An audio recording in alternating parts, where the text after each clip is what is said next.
James. Good morning, Willem. How's it going? Good. It's been a long time. Yeah, we've had a 3 weeks break. Like I was gone for 2 weeks, and it goes fast, so fast.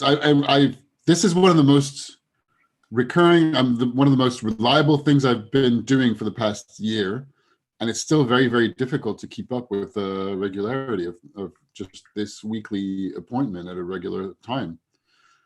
Well, I tend to move my schedule quite a bit and/or travel. It's also because we're so cool and we've got so many other things that we do on a Sunday morning. We're such cool, amazing people. Yes. You're the international I turned man down of another mystery. invitation to go exercise this morning. It was very difficult to turn that one down. Well, it depends on the kind of exercise. I don't know. Some kind of, I don't know. I was just told about it yesterday. You know how there's installations for exercising that are public in the parks and stuff like that. Yeah. There's one. I'm sure there's some in London as well. So somebody with a group of people doing, I don't know, exercises with the public exercising facilities.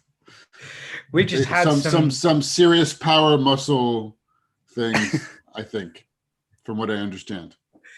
We've had some exercise equipment installed in our school for the pupils, and I think it's been damaged already. But you know, they're kids. What are they going to do? Break stuff. Damage equipment. Yeah, that's what we would do when we were young. So today's question is a bit like that kind of comparison. I noticed when I feel like I forgot how to answer the questions, but then again, I never knew. No, that's fine, and we never do. Hopefully, it'll be fine. I'm like, have I read enough stuff these days? I don't think I have. But today's question, when I read it, and part of the reason I chose it, you will become apparent. It made me think of what was it like when I was 15, 16, or 12, 13, and how has it changed to now? And I think that's what's going on in the heart of the question, but I'll be interested to get your take on it. So this is the start, and I'm going to say this question is the starting point, and it will go who knows where, as usual, because it is called Teaching Tangents for a reason. So today's question is, what do teachers think about sex education, especially for LGBTQ plus teens? Oh, it's the Pride Month question. It is, but it was originally LGBTQ, but of course, certainly in my experience of it, it's been expanded to LGBTQIA plus. So the question again, what do teachers think about sex education, especially for LGBTQIA plus teens? I'm not sure I know how to answer that question at all. Neither do I, but that's why part of the reason I'm asking it. Sure. It feels like I should go and ask, and I still don't really consider myself to be a proper teacher. I'm not a full-time employed teacher, that's for sure. Mm-hmm. And I'm not teaching teens. And I don't know what all the sex education programs are like, so I'm not sure how much of an opinion I have. Given the beginning, I mean, just to be very specific on the wording of the question, like, what do teachers think? I'm like, well, I should go and talk to teachers. I can tell you what I think a little bit, but I have very little to no knowledge of what's going on in sex education programs, and it's probably different from one country to another. It's definitely different from one country to another. And even myself as a teacher, I don't teach sex education. I don't really get involved or have been involved in it, although I am a form tutor, so I do have a group of teenagers who engage and talk about all this kind of stuff. But most of my teaching is all older, and it certainly isn't in the realm of science or biology or well, I suppose it's a bit sociology, but I don't really get into that. I would also say, I mean, the pride approach is interesting. Yep. But even if you are teaching sex education to teenagers, you don't necessarily know what their sexual orientation is. Plus, they might not know what it is. Yep. So I think that, sure, you would want to teach. I mean, I don't know. I think it's important to teach that there are different sexual orientations. Mm-hmm. and there are different ways to approach sex, and there are different, men attracted to women, women attracted to women, men attracted to men, people not really interested in sex, people interested in having a loving relationship, but not necessarily a physical one. That sex is not only penetration, penis and vagina. That, I could go on the number of things that I believe are probably important and like either directly or not directly related to LGBTQIA plus. Making sure I'm not forgetting any of the acronyms. I know it's tough. Well, there's more and more acronyms because there's more and more, different people identifying with different sexual orientations, I suppose. I think the idea of inclusion, I think, is really important. But at the same time, I know the moment I choose to identify as something like a heavy metal fan or somebody from India originally, kind of, but it's not really. But, the moment I choose to identify as something, then there's immediately a not thing. So yes, but I would also just like caveat what you're saying with the choosing part. Yeah. Okay. The identity is not necessarily just generally. And yes, that's true as well. It might not be identified as well when you're a teenager. Yeah. Or there's other people that are just questioning, which is the other Q. Q is and I wasn't just talking about. Yeah, I wasn't. Also, we're two cis guys, one white guy, one brown guy, talking about this. Where I'm like, okay, well, there's going to be some dangerous territories where we could go and venture, but let's just say that we might venture in dangerous territories where we don't know what we're talking about. We're trying to do it as benevolently as possible. You should go and check with the experts. Yeah, and I think it's but is the that, very is that a fair like. I think the fact you're saying that is like do? we are willing to talk about it, and we know we are talking from a position of certain amount of privilege and perspective that we don't we won't always understand other people's opinions, but we're willing to be open and learn. Leave a comment, correct us, let us know if there's something we've missed or a perspective because we're learning as much as we're exploring and adventuring and questioning and offering answers. That's the point of teaching tangents. And that's the point, I think, of a good lesson where the person teaching or facilitating it is learning as much as possible as well. It's an exploration. I think that's one of the reasons I love conversations with you, is an exploration. But when I said choose, I wasn't specifically talking about gender I know that you or sexual identity. I wanted to add that. Yeah. And that's why I said choose about heavy metal. I specifically chose so the moment I say that I am a heavy metal fan and I start wearing heavy metal t-shirts or doing the things associated with that particular culture, subculture, even for me, music was definitely my identity. It still is. It's a huge part of who I am.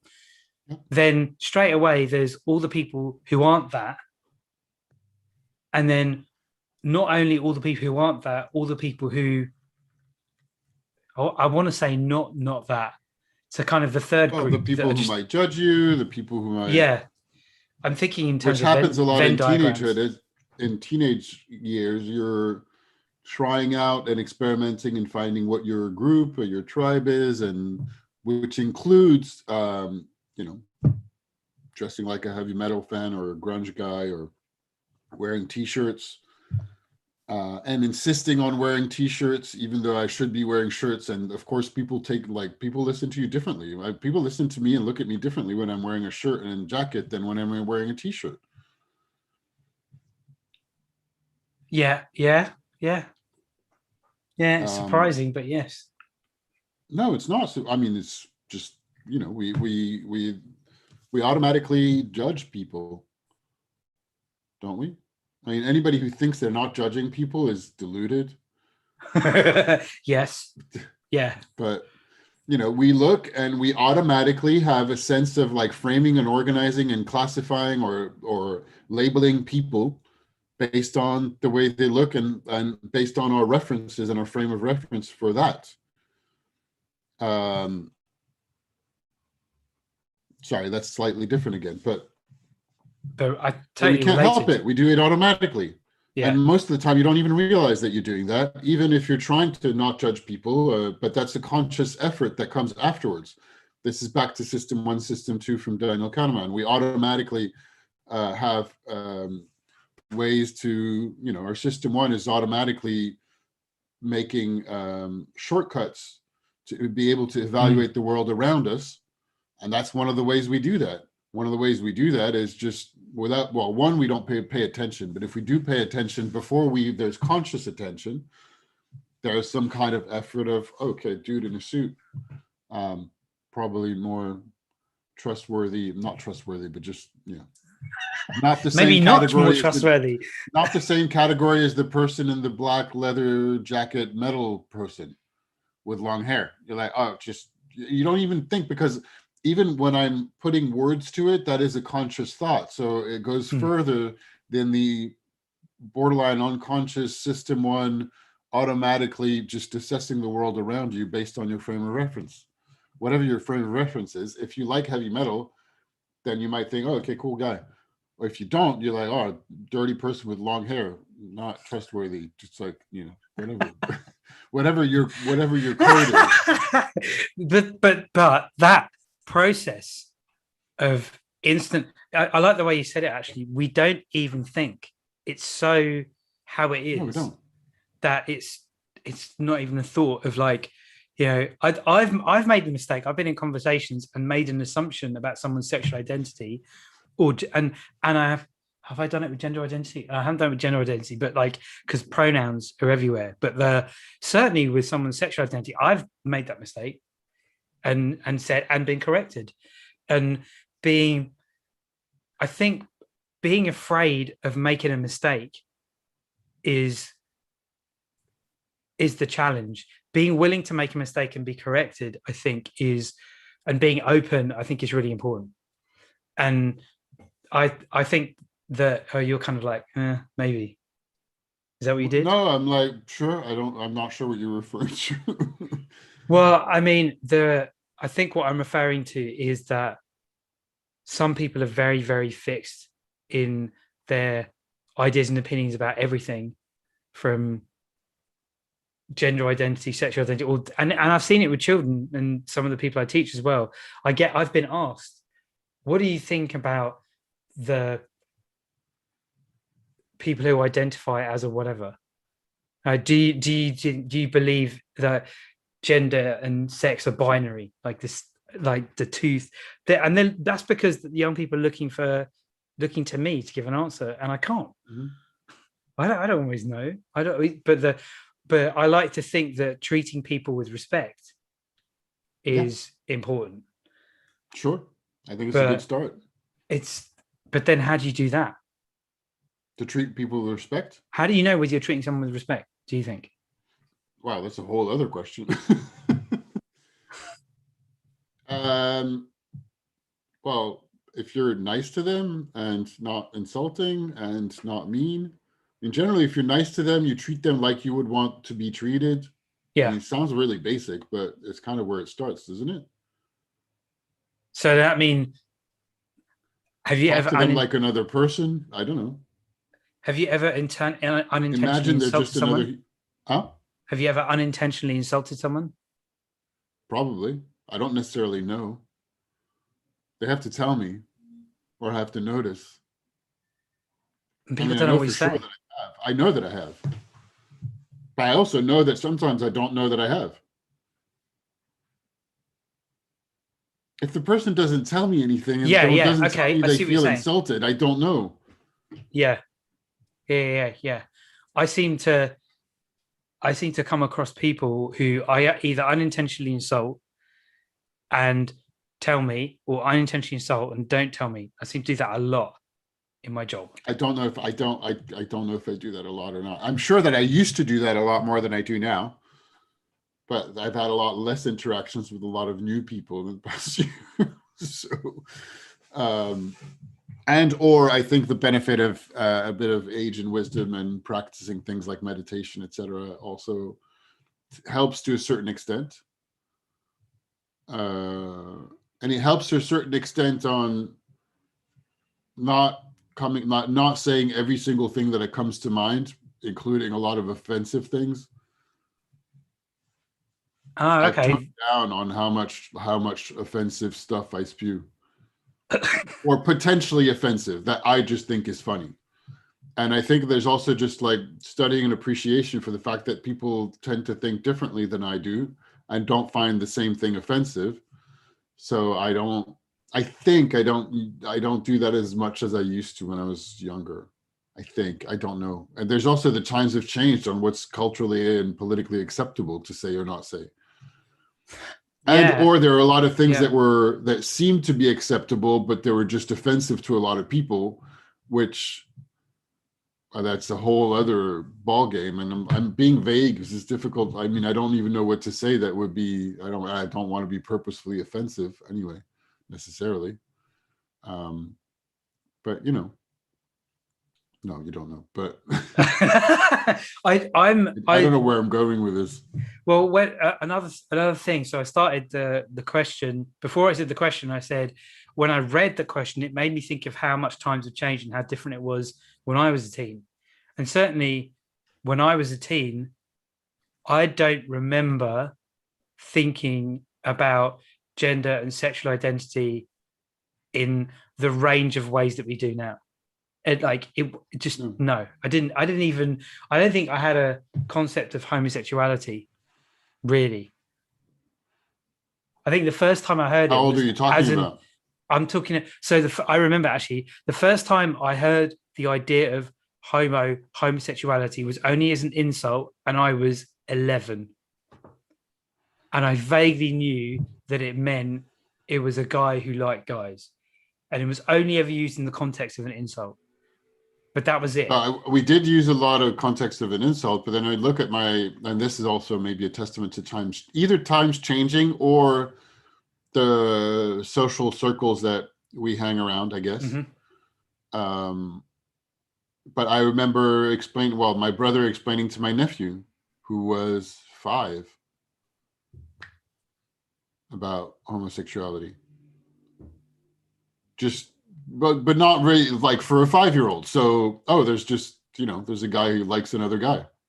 So Yeah. there's men that love men and women that love women and men that love women. That's just how it goes. Okay, cool. Can I go play now? Yeah, you like. It doesn't really take much more explanation than that for the 5-year-old. Yeah, that's true. It's just like it's a thing. There's a couple of friends. They're just two men that love each other. Okay, cool. Because there was certainly none of that kind of conversation. And so obviously for teenagers, it could be a lot more. There can be more than that for the teenagers, but yeah. A lot of the stuff I learned later in life was also just the whole sex positive conversation, whatever sexual orientation. And that's something I do recommend for teens. So to check out podcasts or I regularly read from the r sex Reddit subreddit. Sex. What's Just it like called? there's a lot of, it's called sex, r/sex. The Okay. subreddit about sex. The subreddit. Okay. Yeah, it's a big subreddit about sex. There's people that share about their whatever sexual experiences stuff. And there's a wide range of really interesting comments. It's generally a pretty good and benevolent community. I'm sure there are others of the kind around sex, the general idea of sex positive, which I'm not even sure what the right definition is, but like body positive and like everything else, it's just the idea that, well, the whole range of sexual activities and discussions, let's talk about it. Let's talk about what it means. Let's talk about all sorts of different stuff. And that if you include more education and communication, you will have a better experience of sex in general, because it's a part of life. And whether that's learning to know what you like and what exists and what is out there, how to express it, how to go past, I don't know, any kind of fear or embarrassment about discussing what you want or don't want with your partner, assuming there is one, or no partner, whatever's going on. There's tons of different advice on the side of the podcasts. I used to listen to a bunch. I'm not listening to a lot at the moment, but there's the super famous one, which is Dan Savage's webcast. Dan Savage, that one's It's an advice discussion and advice. So there's like a answering machine. People leave questions about their sex and relationships, and he answers them. So he's, it's a little bit like a radio host, traditional radio host. Okay. And he talks about, he happens to be gay, and he has millions of people that listen. He's quite influential in the sex and relationships arena. There is the Guys We Effed, because to keep this just a second, you said Dan Savage was super famous. I've never heard of it. In the sex and relationships arena. Oh, okay. All right. I'm feeling a bit like I should have heard of it. I don't know. Maybe you should have, maybe not. I mean, when I learned about him a few years ago, I'd never heard about him, and I was told he was famous. Okay. I mean, famous relative, right? Yeah. He has a large listenership. Well, you said probably in the millions. In the millions. There's a lot of people who are on the radio that have listenerships in the millions that I've never heard of. I don't listen to the radio, so it doesn't, True. I'm sure there are some of them talk about sex and relationships. Okay. Anyway, there's a bunch of others. The Ladies We Effed is a sex positive / comedy. Two women talking about sexual experiences. It started out by talking about their past sexual experiences, and then it talks about all sorts of other stuff like, for example, one powerful episode. I'm not necessarily a huge fan of them. It's very much for women, but I mean, there's a lot of guys that listen as well. But for example, that was a few years ago. I listened to one episode that was just really, really powerful and a bit harrowing. They talked about rape, and they had a lot of people send them letters, and they spent 1 hour long episode just reading out letters of people's experiences with rape. And yeah, it was quite eye-opening or ear-opening to a man. Also, when you get interested in this kind of stuff and you realize how much everybody's like you. Everybody's got questions about sex. Everybody's got hang-ups. Everybody's got things that they don't understand. And if you're a teenager, you're just getting started. So it's completely normal that you have questions. You don't know anything. When were you supposed to know this stuff? But because you're just starting your active sexuality period. And a lot of older people are learning, I learned the stuff I'm talking about sex positive much later in life. And I'm like, oh, okay. Yeah. It's a lot of things I didn't know about how this all works. So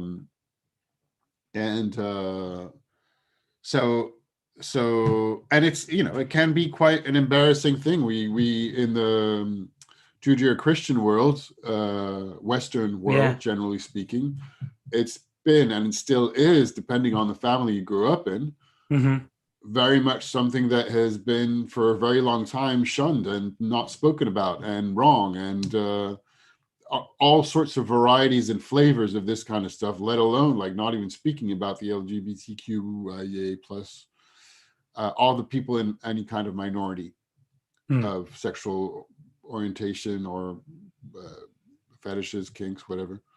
All this kind of stuff are things that are difficult to talk about, that you might chuckle, that is like possibly embarrassing to talk about. I'm sure that the people teaching sex education at school, it really is like any topic. It's going to depend on your teacher. They'll probably mean well, but how good or not it is, just like any other subject, like you probably don't even have that much time with it if you're in high school and studying sex education. So I think you can consider that as just a door opening into something. And if you want to learn more, and there's no reason why not, then you got to do some more studying on your end.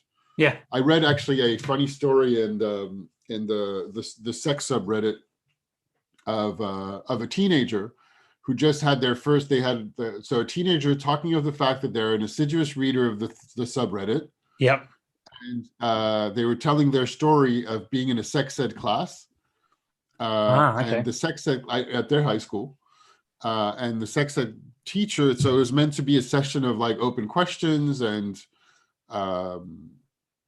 just participation.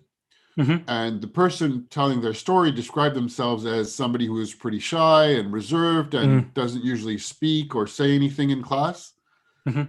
And because they read the sex subreddit, had answers, they found themselves answering all the questions and everybody turning to them going, what?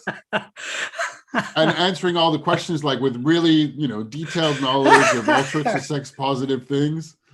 And to the point where even when somebody else was answering, the class would look to him to check if like what he thought and whether. Wow. And so because of that, everybody thought he was a sex expert, and his whole Yeah. reputation changed from no reputation whatsoever Yeah.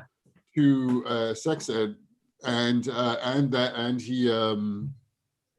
he had sex as a result, or as not as a direct result, but indirectly, he had an opportunity to go out with somebody and have sex for the first time. That sounds like that program. There was a Netflix series, wasn't I there? was Sex going to say Education.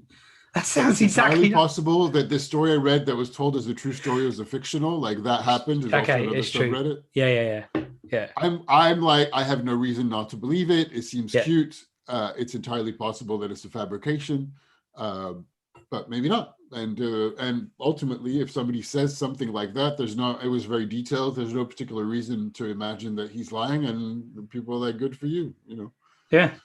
And I haven't watched Sex Education. I heard it was very good though. I still haven't watched it. I The haven't watched Netflix show. it. A lot of pupils I teach watched it and they think it's great. Although I heard probably it was very good.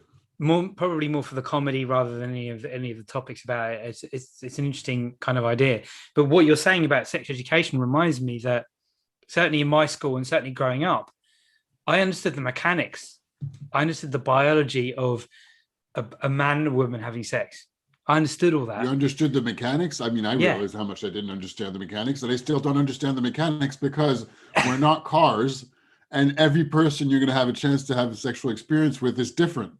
The basics of reproduction I understood. That's what I mean. Okay. Right. Got it. But any kind of emotional, any kind of thing about relationships, anything about the actual experience of sex, nothing at all at school, from school, nothing. And some of the most useful Yeah, I don't know sessions. how much I don't know how much that is included in sex education or not. And how See, many hours of sex education do they have? Not a lot, I would can't not a lot. imagine. And that's what I'm drawing a distinction between the But actual biological understanding of reproduction, great, but the day-to-day emotional sex positive stuff that you're talking about that is different. They're two different things. And negotiating and understanding and discovering relationships and who you are within relationships is not really talked about at all. It wasn't for me. What's been really good in my school is we've had someone come in and talk about relationships and sex and STDs and STIs and everything in a very positive, open way. And this is someone who's very experienced and gets asked the same kinds of question, so knows how to address this. Having said that, there's not very much about LGBTQ plus or LGBTQTIA. That's it, right? Plus relationships or experiences. So it was very straightforward. It was very open. It was very useful. But when it came to including that experience, that side of it, there's very little. So I think there's two themes going. I think there's a few themes going on there. There's a separation of the biological side of reproduction to the actual kind of practical day-to-day experience and having the space to ask questions, as well as not just be reproduction, inclusive. just also just anatomy.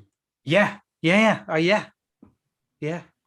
But it's kind of, I'm glad that things have moved on. I'm glad it's different. I'm glad it's more open than it was. I mean, I have no idea. I don't know who's watching this, where they are in the UK, France, or in the US, or wherever else. It's going to change from one place to another. And it's good that you were talking about an expert. I feel like I'm really not an expert in the area at all. But what was it like when you were at school? How much sex ed did you have?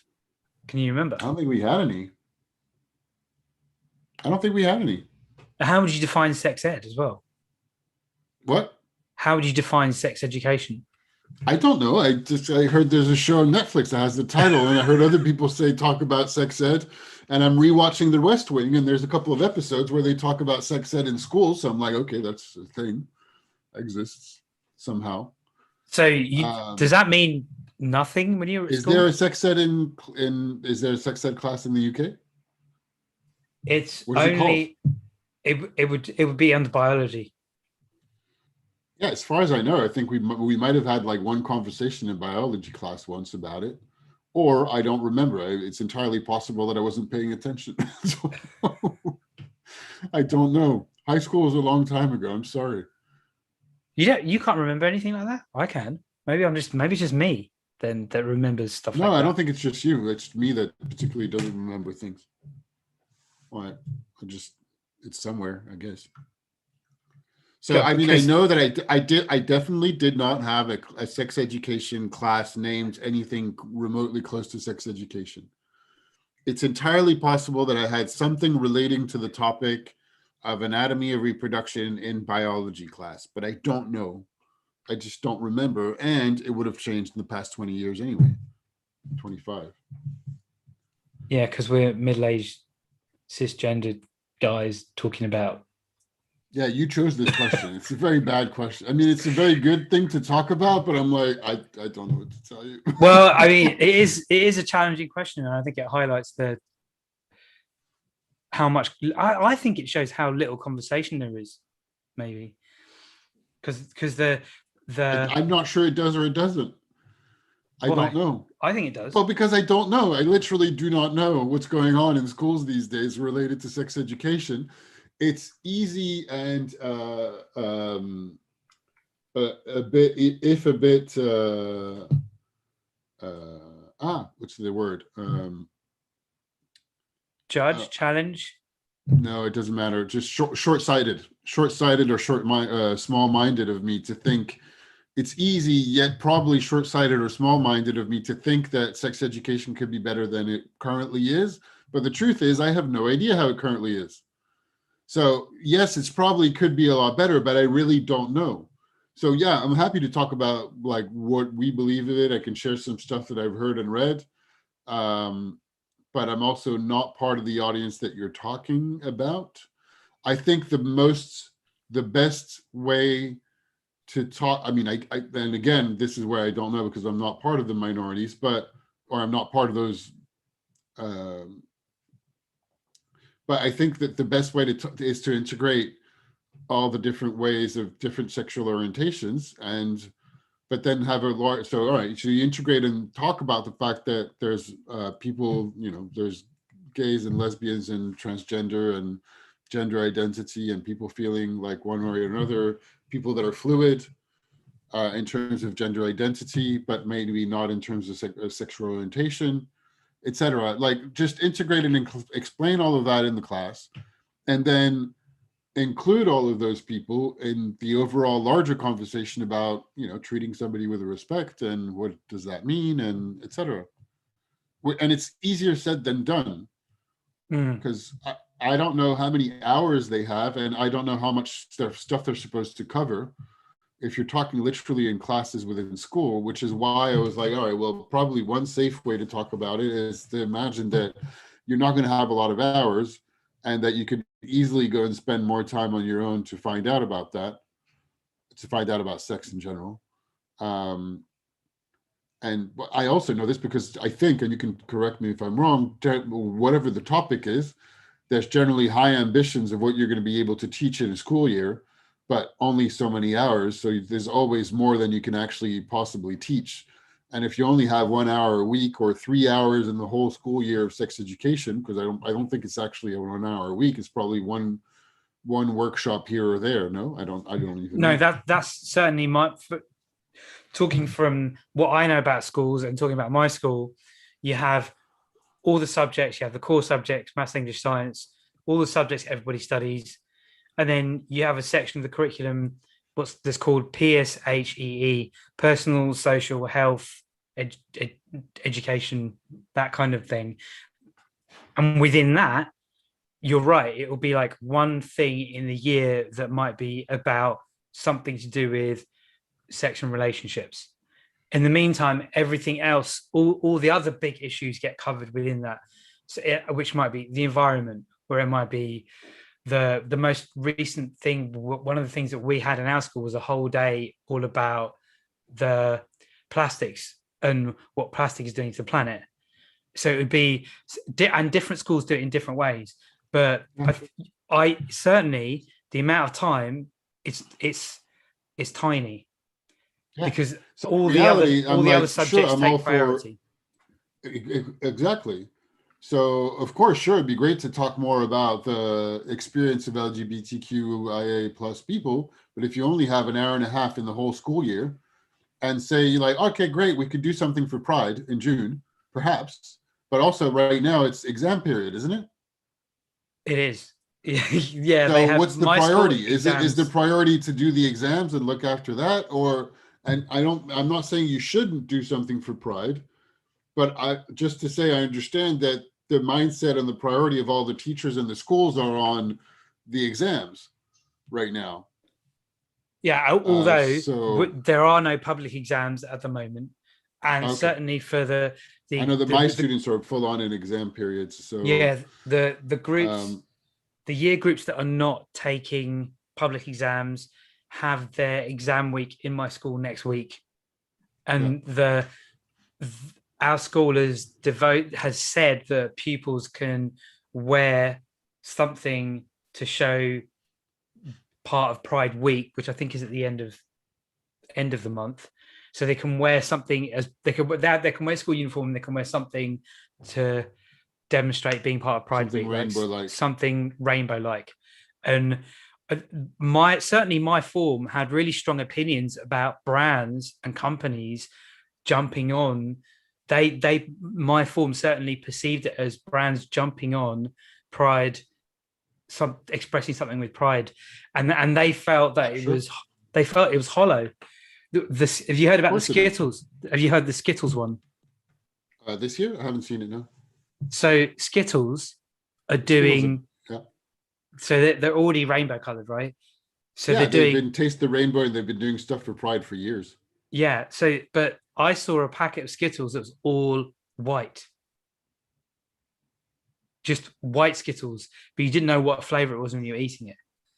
So, but certainly they had really strong opinions about brands and companies jumping on it, and it means nothing. It should be across the whole year, or there should be, they were very, really, like, I was quite surprised at how strongly they felt about that. That's And they funny, really didn't like it. but particularly they usually describe them as not particularly feeling strongly about anything. I mean, I'm exaggerating, but aside from like earning a lot of money in business, I'm sure we're probably reducing your class something. Well, no, They're my not. I form. talked about that with one of my students this week. And well, it's become a staple in most marketers' calendars, like Christmas. It's like, we're something for Pride, so now it's big and accepted enough that we're going to do something marketing for Pride. And most of the Pride parades around are like, it's just halfway or more brands. Um, I mean, we could talk about whether that's a good thing or a bad thing. I was going to ask you that. But the Does it truth make a is, difference, or is it just another thing?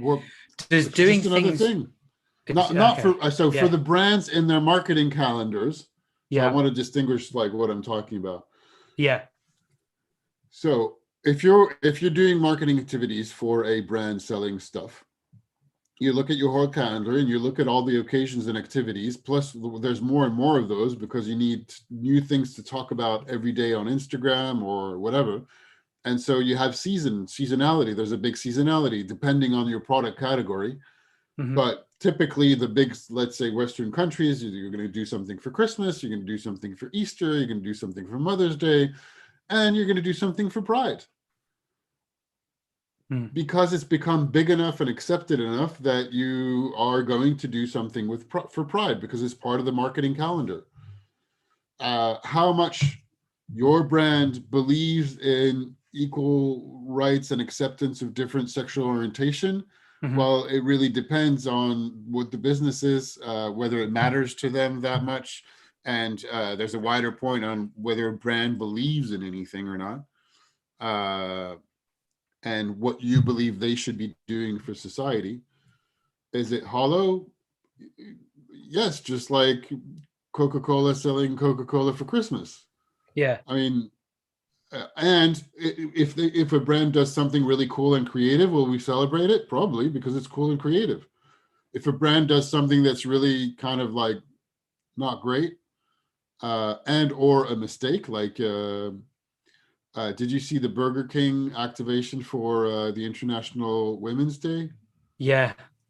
The women belong in the kitchen.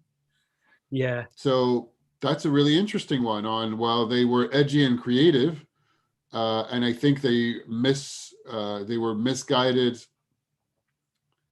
on or mistaken on how edgy and creative they could be versus the angry mob of the internet. And Because the that and a mob. decision So like this is that what happened, by to a big explain. So company, just yeah, because to briefly explain, uh, there are not a lot of, so what Burger King did, and you can go and look it up, what they did this year. Yeah, this year in March for International Women's Day, is they published an ad in a newspaper yeah, that said women belong in the kitchen, in big font and in smaller stuff, explaining that it was a recruitment ad for women to join in the kitchen, and denouncing the fact that most of the chefs and cooks and people working in the kitchen are men and not women. So I'm sure they knew what they were doing. Burger King does a lot of edgy marketing stuff. So basically what they did was they tried a shock tactic to say women belong in the kitchen, but what they didn't mean it in any kind of sexist or feminist or anti-feminist way or traditionalist way. They meant it, and there's not enough women who are hired and employed in the kitchen. And it's a very misogynistic kind of environment, and we want to encourage more women to come and work in the kitchen professionally, to be trained and to etc. Well, so of course it did not fly at all, because the angry people on the internet don't go further than the headline, and it was way too. You had to think past the headline to understand what the ad was about, and that was way too much for the internet. Now, I'm still not sure to this day whether it was distasteful or too. I mean, I think it was too smart for its own good, for sure. Probably written by guys. A lot of people were surprised. They're like, okay, I get the idea, but how did this fly past? That's exactly what I was going to say. There's a whole decision-making process to that. It doesn't just happen. Like, how did it even get to the point where it was approved? I don't know. I wasn't there. But I'm okay. Just because you said, like, of course it didn't fly. Like, just I get a whole company, which I suppose it just shows like an entire company makes it has a whole. There's a whole world in the company that it just isn't aware of that collective kind of thinking where it approves something like that. Sure. But I mean, yes, and you could also decide that actually we're going to do something that's edgy and challenge people a bit, which I don't know, but I believe they knew they were doing that, but I don't think they realized how bad the reaction would be. But I don't know for sure. Looking back, it seems obvious, but I mean, hindsight's always 2020, right? Exactly. There's a lot of things that have been published like that were celebrated. Can you give an example? Something that edgy or something really edgy that worked? I don't know. I mean, maybe I'm saying something silly. I don't know. Let me think. Okay, to change the register, and to change the point and use something easy, because it's a very big one, is the Colin Kaepernick campaign with Nike. Yeah, okay. Yeah. That was very edgy. It was not, yeah. Well, it was offensive to a lot of people that thought that what he did was offensive. Yeah. But it's on the right side of woke. That makes sense. Yeah. Yeah. Okay. Yeah. And that did kind of influence the brand positively. Yeah, even though some people were really, really angry and burned Nike shoes, the stock went up, sales went up. Hmm. Now it's different because it's not they didn't um, they didn't make a statement that would anger some. Well, although it did anger a lot of people. I don't know. It's an interesting one because I was going to say it's not the same, but it's But only not the same insofar as it's on the right side of woke. but Because isn't there's a lot of isn't people that well, the feel Burger like he King shouldn't one have done was that. on the right Huh? side, surely. But the idea that we're trying to Not, say, but they played around with that. They played with it by saying women okay, belong in the kitchen. yeah, okay, it It wasn't was on the clear. wrong side. The real message was on the right side, and Yeah, they that's what I mean. provocatively used that to get notoriety, but it went wrong. It didn't go the way they wanted, and they ended up having to apologize, even though they stuck by it at first. They're like, well, you got to read past it. Then there were just Hmm. too many people that were angry about it. It was on the Difficult. wrong side of woke because it was, the main headline needs to be that men and women equally belong in the kitchen or something. But then Um, it wouldn't have grabbed people the same way. no, not at all. Then it's not interesting. So I don't Yeah, know. it's the There's also, and certain. I didn't study that one in too much detail. I don't know how much there's a whole big thing on. Well, I don't know about, did you really want to play up the aspiration of going to flip burgers for Burger King in the kitchen? Really? Is it, do you really want to play on gender equality to go flip burgers in the kitchen? If that's what it's about the actual, fancy restaurant kitchens, then are you the right person to say something, Burger King? I don't know. Probably not. So anyway, that took us a little bit further off from Pride stuff, but yes, Pride Month is now a marketing calendar activity. It's widely accepted and known, and like most things in our society, we will handle them in a capitalistic commercial function so that make sales, not war. Is that a Like thing? great. Make sales, not war? I don't know. Did Maybe you I just just make made it that up. up just now? Yeah. I was thinking because I've been rewatching The West Wing, as I mentioned, and there's one episode where there's people protesting the World Trade Organization, and Toby goes and talks to them, and he just lets them. He's making fun of how unorganized a mob and uh, how they are, and basically just he makes the whole point. He kind of there's a bit of exposition explaining like why they're complaining and why he thinks there's nothing to complain about is basically the reason why we have trade is to stop wars. Trade stops wars. Instead of making war and fighting with one another, we've been selling things to one another under a Yeah. capitalistic society. So that's the way we've eliminated most things, eliminated most, and sexual orientation and accepting sexual orientation is going in that direction. So, there's money to be made. Great, let's accept those people if there's money to be made. I mean, it's a bit crass what I'm saying, but there's a large part of this is true, Yeah. and so it's funny to hear that your students are like, oh yeah, the brands are taking over that, and like, well, yeah, of course But they are. this, but there's see, What so should they be doing? my And a students, lot of them love brands, follow brands, buy brands, believe that brands should be included and involved in society, and then you don't want them doing things for pride because it's hollow. I mean, yes and yes. the the Arguably, students, it shouldn't be hollow, but yeah. Sorry, what did they say? the students that are saying this kind of stuff are not the students that I teach. Okay, So I have a form group and I don't teach them. I just basically poke them as much as possible to about whatever it is to get them sorry. to. What's your relationship with them then? So I'm their form tutor.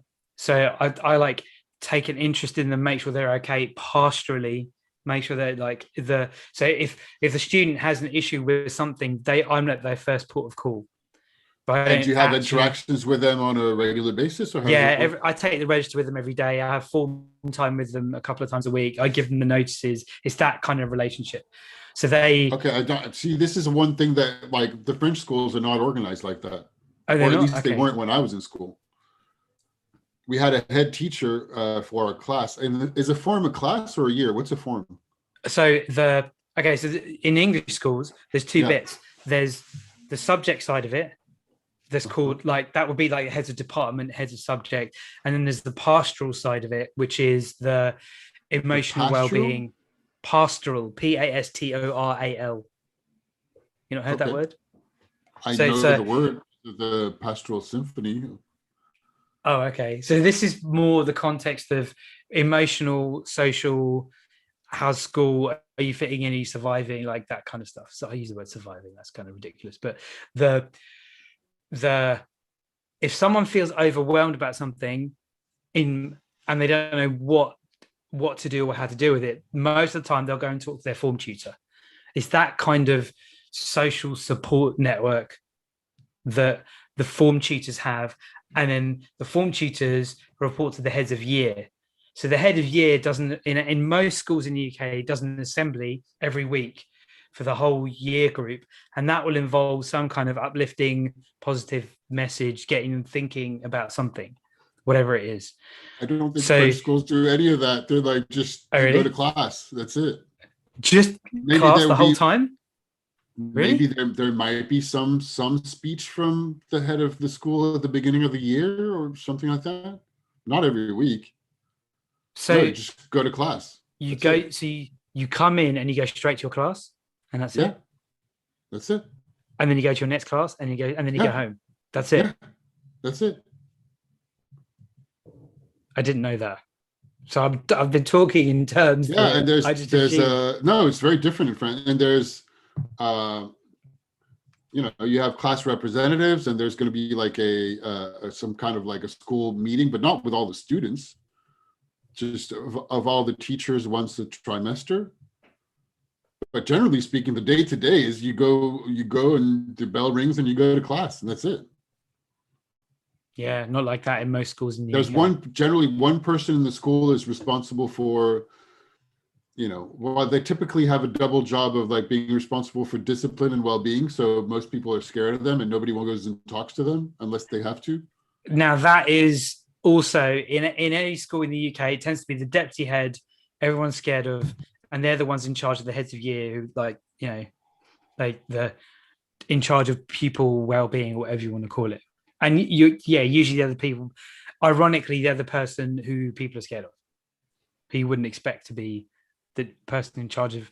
You have a problem, what do? I'll go speak to them. No, they're not. You wouldn't. And then we have the classes have a head teacher, but it's not the same thing as your role of head teacher. It's the teacher amongst equals that is in charge of your class.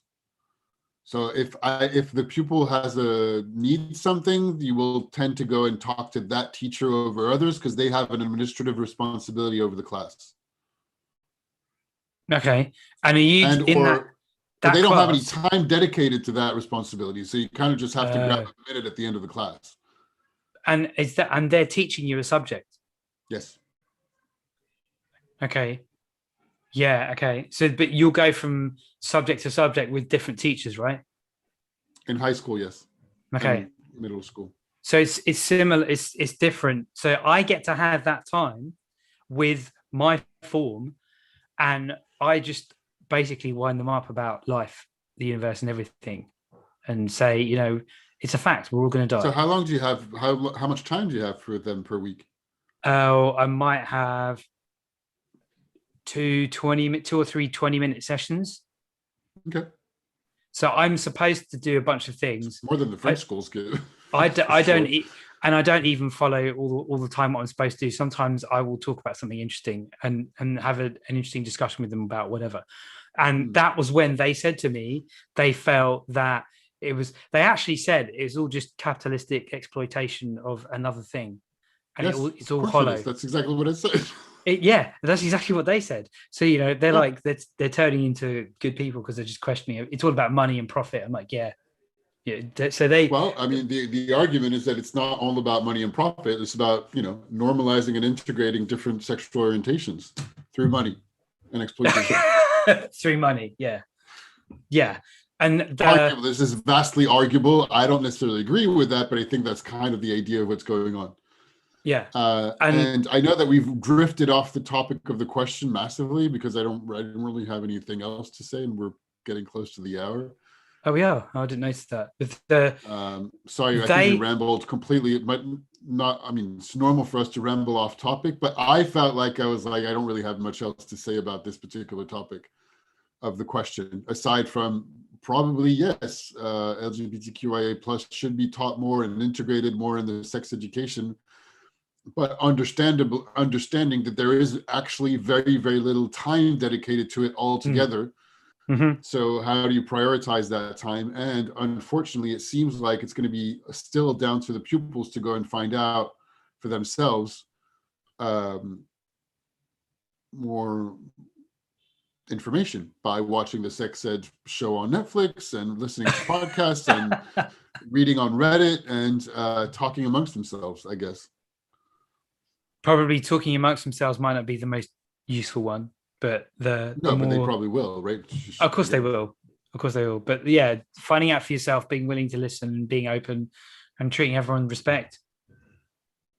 Yeah, and just check what you find physically, like what kind of person bodies you find physically attractive. In case you're confused.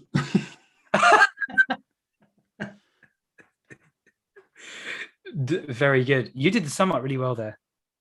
This is the wisdom coming from my big brother, who taught me when I was a teenager. I think I can't remember how we got onto that conversation once, but I was wondering about homosexuality, and something like, how do you know? How do you know what your sexual orientation is? He was like, well, if you see a guy, do you feel? Have you ever seen and looked at a guy and felt kind of aroused? You have physical reaction sensations. I was like, I don't think so. He's like, well, then you're probably not gay. If you do, then maybe you are. What's the age gap? 7 years. So I was probably like 15, and he was 22. And you asked him? Or it just came up how does it come up in conversation? I can't remember the conversation. Well, no, we talked about it. I don't know. We were talking about sexuality. He was probably joking. I asked a more serious question. I don't know. I don't know what happened. I know that the end result was what I took to be complete wisdom. I was like, oh, well, because I was kind of worried about it. Yeah. Worried, not in a way. It was like, well, so I understand homosexuality exists. How do I know if I am? Or if I might have tendencies towards, or I was like, I don't understand. And just to simplify, he was like, well, does it give you a hard on if you look at a guy? I was like, not really. He was like, well, probably not then. If you're feeling sexually attracted or aroused and you have physical sensations in your body towards someone, then you're attracted to that person, whatever the gender is. If you're not, then probably not. Can you still try things? Sure, go ahead, knock yourself out. Yeah. On the foundation of respect. Sure. That's a great way to end. Yeah. Thank you.